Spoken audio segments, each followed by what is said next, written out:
오늘은 응답받는 간청 기도라는 제목으로 은혜를 나누도록 하겠습니다. 중세 유럽의 수도원에는 그 수도원의 수도사들이 깊이 기도하던 방들이 있었는데, 그 수도사들이 기도하는 기도방의 한편에 이런 글이 새겨져 있다고 합니다. 내 삶이 가난해도 나를 원망치 말라. 너는 나를 주님이라 부르면서 나를 주인 삼지 않았고, 너는 나를 진리라고 하면서 내게 배우지도 않았고, 너는 나를 빛이라 칭하면서 나를 바라보지 않았고, 너는 나를 길이라고 하면서 나를 따라오진 않았고, 너는 나를 능력이라 하면서 나를 의지하지 않았고, 너는 나를 응답이라 하면서 기도하지 않았나니. 이 시에서도 볼 수 있는 것처럼 우리의 삶이 어려워지고 피폐해진 것은 바로 우리가 기도를 상실했기 때문입니다. 우리가 세상을 살아가다 보면 어쩔 수 없이 이제는 큰일 났다 이렇게 얘기할 때가 있어요. 좀 어려운 말로 진퇴양난에 부딪히는 경험을 할 때가 있어요. 누구도 다 그렇습니다. 우리도 아마 그런 얘기를 많이 했을 거예요. 이제 끝이다, 이제 길이 없다, 이제는 막다른 돌목이다, 눈앞이 캄캄하다, 이런 얘기를 많이 하는 거예요. 그러나 사랑하는 성도님, 하나님의 자녀된 우리에게는 길이 있는 줄로 믿습니다. 우리에게는 하나님께 기도드릴 수 있는 길이 있습니다. 사방이 완전히 막혔더라도 우리는 하늘로 통한 길이 있습니다. 우리가 하나님께 기도드리면 사방이 가로막혀 진퇴양난이고 오도 가도 못하게 되고 눈앞이 캄캄한 것 같아도 기도드리면 하나님의 말씀, 누가복음 11장 9절 한번 화면 같이 보겠습니다. 누가복음 11장 9절, 내가 또 너희에게 이르노니 구하라 그러면 너희에게 주실 것이요, 찾으라 그러면 찾아낼 것이요, 문을 두드리라 그러면 너희에게 열릴 것이니 믿으시면 아멘. 그래서 우리는 사방이 막히고 진퇴양양인 것 같고 눈앞이 캄캄해도 하나님을 믿는 우리에게는 기도의 길이 있음을 믿고 승리하시길 주의 이름으로 축원합니다. 오늘 말씀, 이 18장의 말씀을 통하여 주님이 우리에게 특별하게 주시는 이 기도의 레슨을 우리가 배워야 되는데요, 18장 1절, 예수께서 그들에게 항상 기도하고 낙심하지 말아야 할 것을 비유로 말씀하여 이르시되, 어떤 도시에 하나님을 두려워하지 않고 사람을 무시하는 한 재판장이 있는데, 그 도시에 한 과부가 있어 자주 그에게 가서 내 원수에 대한 나의 원한을 풀어주소서 그랬다는 거예요. 우리가 이 말씀에서 반드시 배워야 하는 첫 번째 레슨은 무엇이냐, 바로 목표와 꿈을 명확히 하는 기도를 해야 된다는 거예요. 그러니까 기도를 드릴 때 우리는 너무 막연한 기도를 한다는 거예요. 소망을 갖고 있는데 이게 그림이 흐려, 무슨 그림인지 몰라. 기도하는 나도 분명치 않냐. 분명한 목표, 명확한 목표를 갖고 기도드려야 되는데 희미하게 기도한다는 거예요. 분명한 꿈과 목표가 없이 막연한 기도를 하면 응답받지 못한다는 거예요. 응답받는 간청 기도의 첫째는 무엇이냐, 우리가 배워야 하는 주님이 가르쳐 주시는 레슨, 이 과부가 뭐라고 그래요? 내 원수에 대한 나의 원한을 풀어주셔서 분명하고 명확한 목표를 갖고 기도해야 된다는 거예요. 성경의 믿음의 조상이라고 할 수 있는 아브라함은 갈대아 우르를 떠났어요. 거기는 갈대아 우르는 지금으로 하면 딱 뉴욕이라고 생각하시면 돼요. 당대 세계에서 가장 번화하고 사람이 많았던 도시가 갈대아 우르예요. 거기서 믿음 하나 가지고 떠났어요. 우리가 믿음을 갖고 시작하는 것과 같아요. 그래서 믿음의 조상이 된 거예요. 거기서 갈대아 우르에서 떠나가지고 마음에 소원이 있잖아요. 하나님, 아들 하나 주십시오, 아들 하나 주십시오. 근데 문제는 10년을 기도해도 이 마음에 아들 주셨으면 하는데 아들이 안 생기니까 어떻게 해요? 이건 안 되나 보다. 이거는 그 종으로 막 이렇게 그 엘리에셀 종으로 그냥 아들 삼으려고도 했다가 또 이 첩을 얻어가지고 어떻게 아들을 하려고도 했다가 온갖 방법을 다 쓰는 거예요. 그때 하나님께서 뭐라 그래요? 천막 속에 자고 있는 아브라함에게 나와봐라, 너 잠만 자지 말고 깨어 나와라. 하나님 왜요? 그리고 나갔어요. 그때 하늘을 봐라, 하늘이요? 예. 저 하늘의 별들을 봐라. 그러니까 막연하게 뭐 좀 갖고 싶다, 막연하게 이렇게 아들 갖고 싶다, 이런 게 아니라 하늘의 별, 저건 막연한 게 아니에요. 분명한 실체라는 거예요. 분명한 실체. 저 하늘의 별을 바라봐라. 분명한 명확한 목표를 가지고 기도드려라 이거예요. 분명한 실체 아니에요. 하늘의 별은 멀리 있는 것 같지만 분명한 실체가 하늘의 별이라 이거예요. 우리가 기도드릴 때 명확한 목표, 분명한 꿈을 갖고 그렇게 기도해야 된다. 이 앞으로 너의 자손이 저 하늘의 별과 같이 많게 되리라. 예, 이렇게 말씀하시면 많게 될 것이다. 그 명확한 꿈을 갖고. 그래가지고 아브라함이 분명한 꿈을 갖고 기도드렸을 때 모든 사람이 불가능하게 여겨졌으나 100세의 아들을 얻고 저와 여러분에게 이러한 기도 응답의 역사가 있기를 주의 이름으로 축원합니다. 유미현이라는 선생님이 있어요. 현직 학교 선생님이 쓴 책 중에 넌 죽어라고 공부하니? 난 집중해서 공부한다라는 책이 있어요. 그러니까 이 책의 핵심 내용은 뭐냐? 아주 쉬워요. 죽어라고 죽기 살기로 막 공부한다고 성적이 오르고 공부를 잘하는 게 아니라는 거예요. 자기 현직 선생님으로 봤더니 뭐냐? 공부는 무엇을 하든지 거기에 집중해서 공부를 해야 성적도 오르고 그 공부를 잘할 수 있다. 막 힘든데도 막 그냥 무조건 죽어라고 한다고 잘하는 게 아니라 잠깐을 하더라도 무슨 과목을 하더라도 집중해서 공부해야만 그 공부가 머리에 들어오고 실력이 늘고 성적이 오른다. 뭐 이런 얘기예요. 기도도 마찬가지예요. 분명하고 명확한 목표를 가지고 하나님 앞에 집중하여 기도할 때 하나님이 반드시 응답해 주실 줄로 믿습니다. 그 다음 7절 8절 말씀. 하물며 하나님께서 그 밤낮 부르짖는 택한 자들의 원한을 풀어주지 아니하시겠느냐? 그들에게 오래 참으시겠느냐? 내가 너에게 이르노니 속히 그 원한을 풀어주시리라. 그러나 인자가 올 때에 세상에서 믿음을 보겠느냐?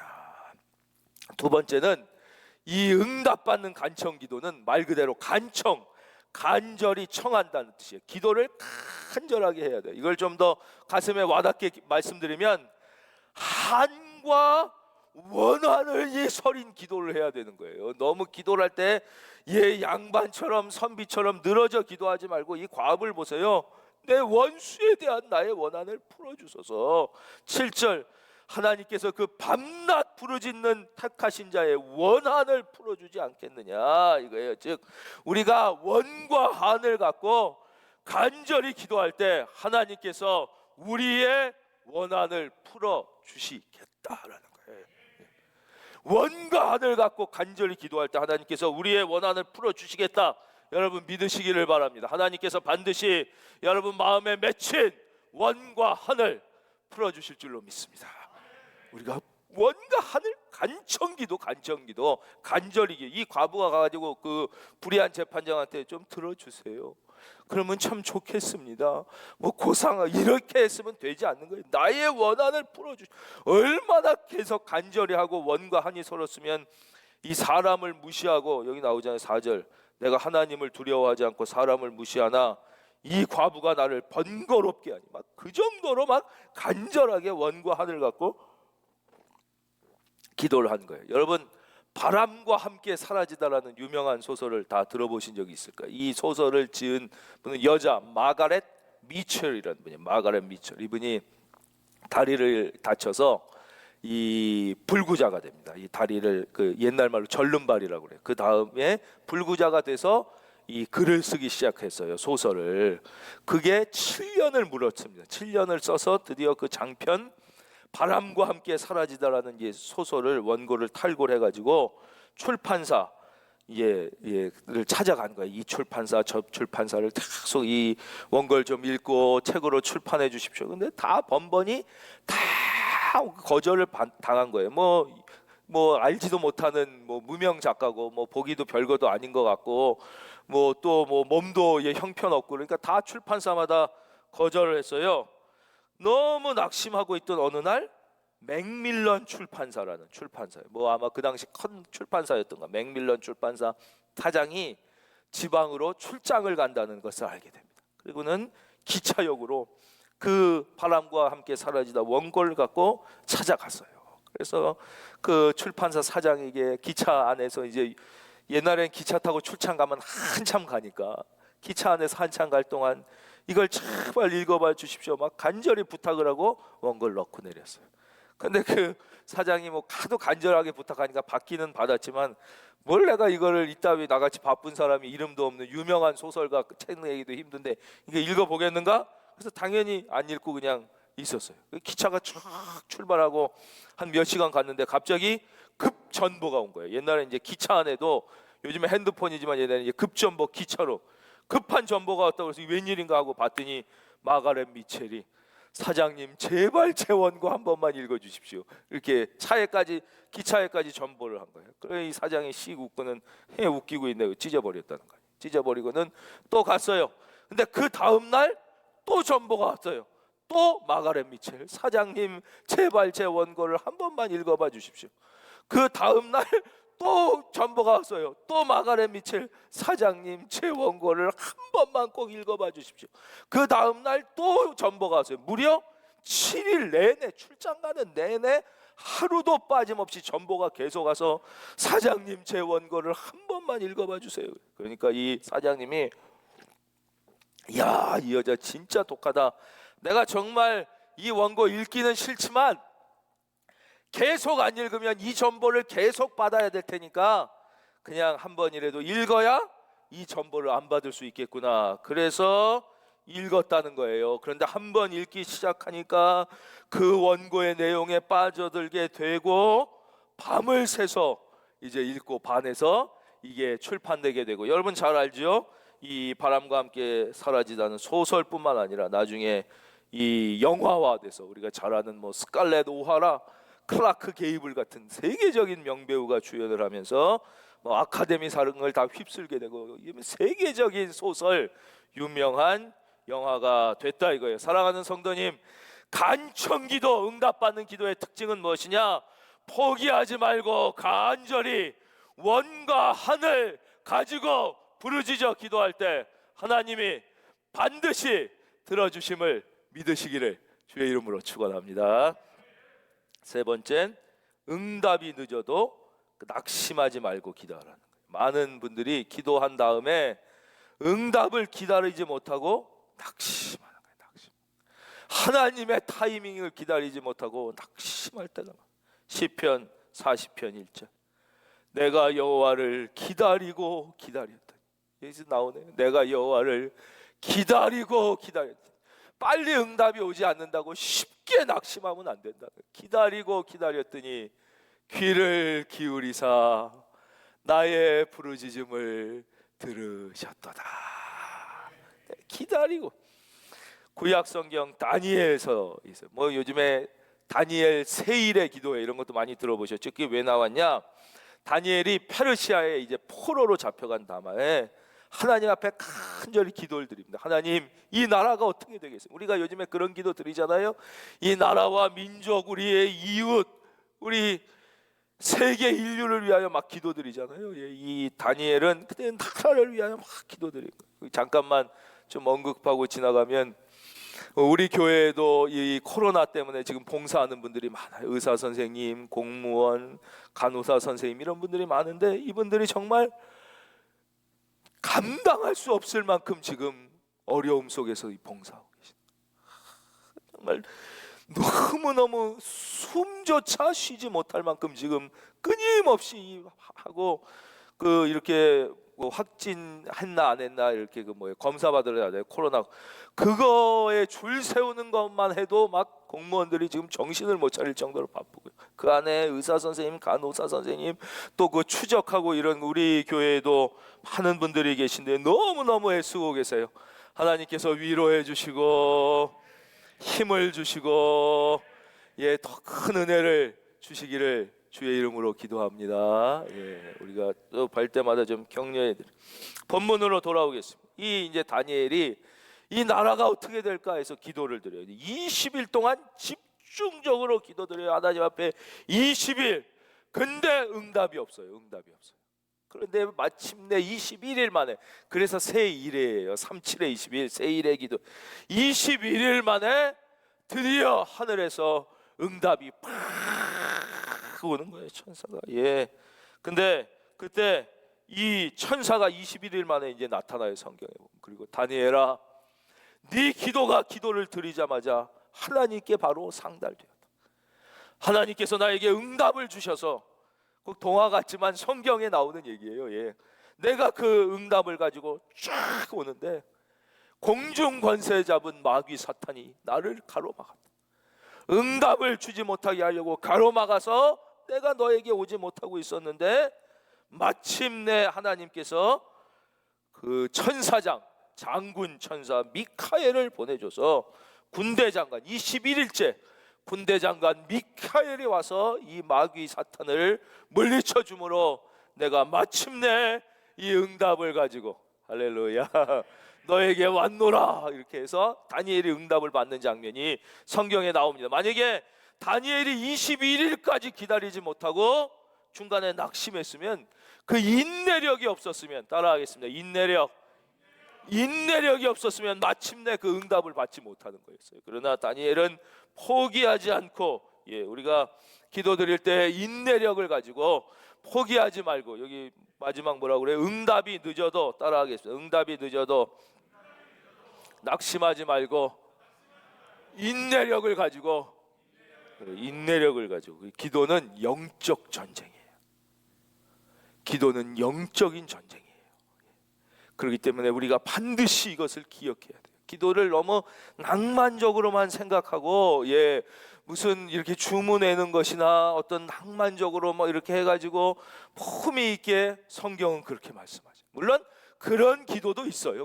그러나 우리가 위기의 때, 또 아니면 인생의 획기적인 변화를 위하여 반드시 응답받아야 되는 간청 기도는 악한 영과의 싸움이에요. 그래서 이 악한 영과의 싸움에서 우리만의 힘으로는 도저히 이길 수가 없기 때문에 로마서 8장 26절, 이와 같이 성령도 우리의 연약함을 도우시다니. 그래서 우리는 성령님을 의지하여 기도하는 것이에요. 성령도 우리의 연약함을 도우시다니.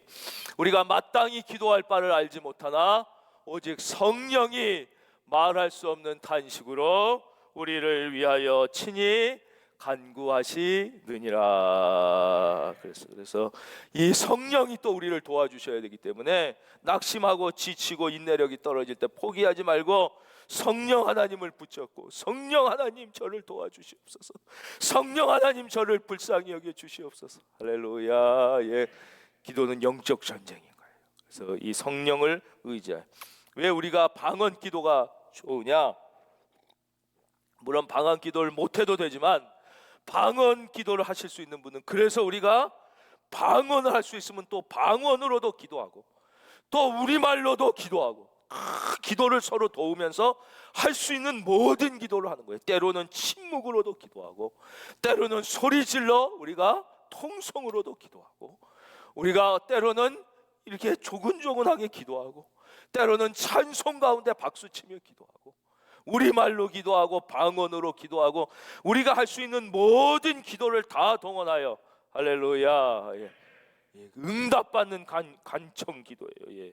그렇게 기도할 때 기도의 힘은 상상할 수 없이 강하고, 기도의 힘은 위대하고, 여러분. 그래서 이제 역사적으로 하나님이 쓰신 수많은 사람들이 있어요. 요한 웨슬레 같은 목사님, 이분은 60년 동안 900km 이상을 말을 타고 다니셨다 그래요. 그러면서 매일 새벽 4시에 일어나서 1000편이 넘는 설교를 했어요. 90세까지 살면서 이렇게 막, 이런 분도 사용하셨지만, 또 반면에 데이빗 브레이너드라는 목사님은 몸이 너무 약해. 설교 한 편을 하고는 피를 한 방아지씩 쏟아내요. 그리고는 쓰러져. 그러나 또 이런 분들도 하나님이 어마어마하게 사용하셨어요. 19살에 예일대학교 교수가 된 목사님이 있어요. 바로 조나단 에드워드. 천재 중에 천재죠. 19살에 예일대 교수가 된 조나단 에드워드 같은 천재도 사용했지만, 또 우리가 잘 아는 시카고의 드와이트 무디 같이 무식해서 맞춤법이 다 틀렸던 종도 들어서 어마어마하게 사용하십니다. 하나님은 역사적으로 보면 아주 다양한 사람, 연약한 사람, 강건한 사람, 똑똑한 사람, 무식한 사람, 뭐 집안이 좋은 사람, 형편, 다양한 종류의 사람을 다 사용하셨는데, 이 한 가지, 이 다양해 보이지만 하나님이 도와주시고 사용하고 크게 쓰신 사람의 분명한 공통점이 하나 있어요. 그게 무엇이냐? 이 사람들이 다 포기하지 않는 인내의 사람, 기도의 사람, 포기하지 않는 기도의 사람이었다는 공통점이 있는 것입니다. 오늘 말씀의 결론으로, 우리 성탄절에도 또 예배 잘 드리시고 계셨으니까 오늘 설교는 좀 이렇게 쉽게 좀 짧게 하려고 그래요. 결론으로 한 비즈니스맨의 고백을 나누면서 말씀을 마치려고 합니다. 이 우리와 거의 같은 약간 전 시대를 살았던 비즈니스맨의 이야기입니다. 인생에서 최고의 투자는 바로 기도입니다. 이것은 우리가 잘 아는 호텔왕 콜레드 힐튼의 고백입니다. 그는 이렇게 고백합니다. 나는 어머니가 가르쳐 주신 대로 기도를 드렸다. 나는 매일 아침 6시면 교회에 찾아가 기도를 드렸다. 아무리 밤늦게까지 일을 해도 아침이면 반드시 무릎을 꿇고 기도를 드린 다음에 출근했다. 일과를 시작하기 전에 기도를 빠뜨릴 수는 없었다. 기도는 어머니가 나에게 준 첫 번째 열쇠였다. 그래서 콜레드 히트는 뭐 부모님이 교육을 잘 시키거나 뭐 좋은 가문이거나 뭐 요즘처럼 무슨 조기 교육 뭐 학군 좋은 뭐 이런 거 하나도 못했지만 어머니가 주신 이 기도의 열쇠를 사용해서 그는 위대한 삶을 살았다는 거예요.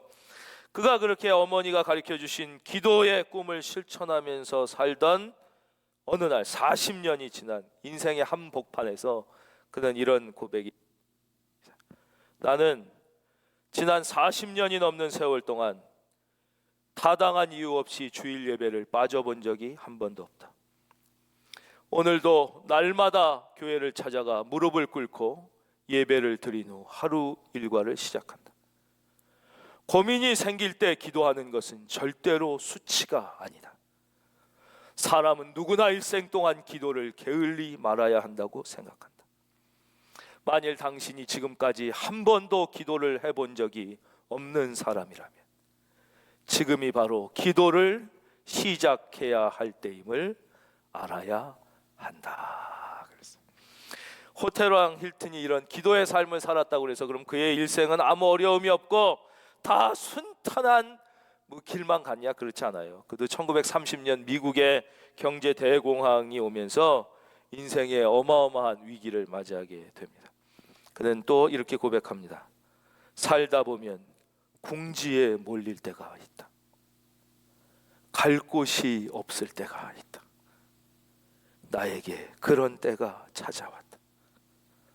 나는 벽 속에 갇힌 기분이었으며 한 발짝도 내디딜 수 없을 정도로 암흑에 묻힌 것을 느낄 수 있었다. 그러나 나는 기도했다.